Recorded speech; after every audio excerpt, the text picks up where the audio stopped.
हाँ गुजारिश कंदुसि औरत मज़ामत जे अॻुवाण असांजे दोस्त साथी वजाहत जागीरानी के पाण अचनि ऐं पंहिंजो मौक़िफ़ पेश कनि। मोहतरम वजाहत जागीरानी। हक़ीक़त हिन हाल जी जे ज़ाहिर करियां ज़री लॻे माठ मिरुण खे ॾूंगर पवन डरी वञनि वण भरी ओभर उभरे की न की।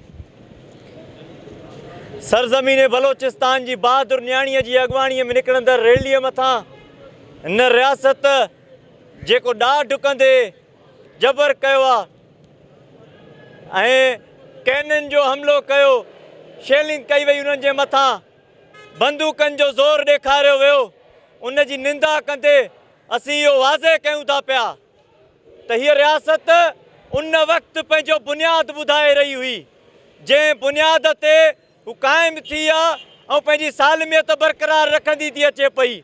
उहा ॾाढ जी बुनियाद आहे, उहा जबर जी बुनियाद आहे, उहा ज़ुल्म जी बुनियाद आहे जंहिं बुनियाद ते मज़लूम क़ौमुनि जो क़ैद खानो बणायो वियो आहे हिन रियासत खे।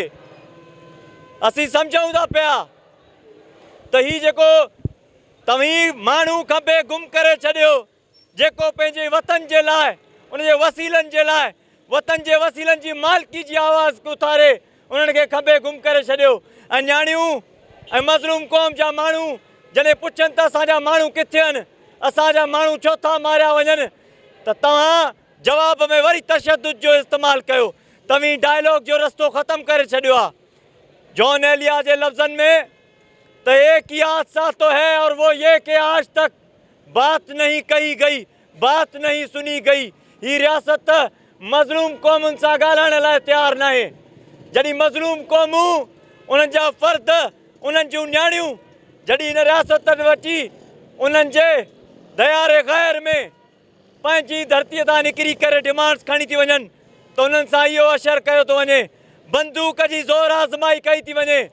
पर कंहिं मथां बंदूक ताणे थो मियां, कंहिं मथां बंदूक ताणे थो मियां, छा न ॼाणे थो मियां, सिज तुंहिंजे वस न आहे, ताव तुंहिंजे वस न आहे, वाव तुंहिंजे वस न आहे, सोच जो फैलाव तुंहिंजे वस न आहे।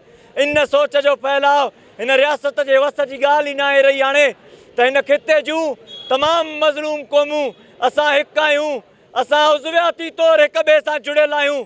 जेकॾहिं तशद्दुद ऐं ॾाढ सिंधियुनि ते थींदो त बलोच आवाज़ उथारींदो, ऐं जेकॾहिं बलोच मथां तव्हां लठ बरदारी बंदूक बरदारीअ जो इज़हार कंदव त हीअं सिंधी पंहिंजो इज़हार ॾींदा त असीं हिकु आहियूं ऐं सुभाणे सोभारा असां थींदासीं, तव्हांखे शिकस्त ज़रूरु ॾींदासीं। महिरबानी दोस्त।